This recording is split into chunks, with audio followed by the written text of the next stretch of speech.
So the HIV life cycle is pretty representative of the life cycle of most retroviruses. So what we mean by retrovirus is that the genomic information within the virus is made up of RNA, not DNA like us. So for the virus to successfully infect a human cell, that information needs to be converted into DNA, and then the DNA can be inserted into the host cell chromosome, and then you have a successful infection. So HIV will specifically inhibit a subset of cells known as T cells. So T cells are a very important part of the immune system. They do things like scan the intracellular environment for foreign invaders, such as bacteria or viruses. They naturally eradicate a number of human cancer cells and activate many other parts of the immune system as well. So it's important to recognise that HIV, or the virus, doesn't actually kill anyone. A HIV patient will typically die of what we'll call some kind of opportunistic infection.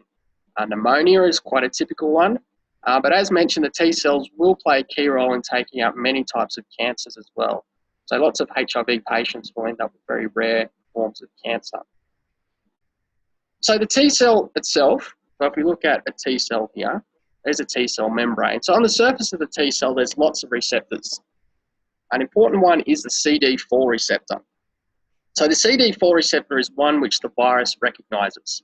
So if we look at the virus itself, which is just here, on the surface of its plasma membrane, it has some receptors known as GP120.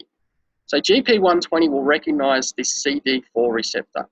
So once this recognition event occurs, we'll have binding with the T cell and then a fusion event. So in the fusion event, it binds with the T cell membrane and injects all of its chromosome and a few other proteins as well, which we'll look at in a second.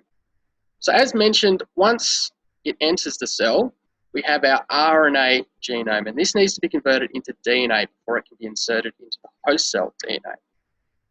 So that conversion is done by an enzyme known as reverse transcriptase. It's a pretty common type of protein, which we see amongst all retroviruses.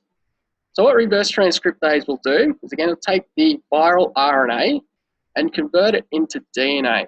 So once it converts it into DNA, it's ready to be put into the host cell DNA. For that to occur, another enzyme known as integrase comes into play. So integrase will bind with this new DNA and take the DNA across the cell nucleus. Once it's taken it across the cell nucleus, it will catalyse the splicing of this viral RNA into the host cell DNA. So once it's spliced and integrated into the host cell chromosome, it will sit there for a period of time, or a latent phase. And there is a few explanations, but we're not actually quite sure at the moment which events spark the generation of more of the viruses from the host cell. However, when replication begins, we'll take our viral DNA into the host cell, and then it will create more RNA, so the viral RNA from the human DNA. This viral RNA then moves outside of the cell nucleus, and here it uses a number of other proteins from within the cell, such as ribosomes. So the ribosomes will convert this RNA into new proteins. So the new proteins that are formed are things like the GP120, which are on the surface of the HIV virion, reverse transcriptase, integrase, and another one which it produces is the enzyme known as protease. So protease takes a key role in taking all of the proteins which are formed. So I'll end up with a really long peptide chain that's formed from the conversion of the RNA into protein by the ribosomes. And protease will come back along and chop them all up into the correct lengths to give us all of the aforementioned proteins, CD4, reverse transcriptase, integrase, and more protease itself. So protease plays a really important role in making all these proteins. So once all the proteins are formed, and we'll have our new viral RNA as well, they move to the surface of the T cell, and then they start to undergo what we call budding. So a budding event where it's all packaged together. And once it's all packaged together, so again, we've got our GP120 on the surface, RNA chromosome, other proteins, it will splice off and give us our new virus, which will undergo the same cycle many, many times again. So this is essentially the phase that will kill the T cell. They essentially skin them alive. So they keep taking pieces and pieces of the T cell membrane until the membrane is essentially all eaten up, the cell lies, and that's how the T cell will die. So if we look back at all of these events which we just discussed, each is a possible way that we can inhibit the virus. Obviously, if we inhibit the interaction between CD4 and GP120, we can stop the virus injecting in the information.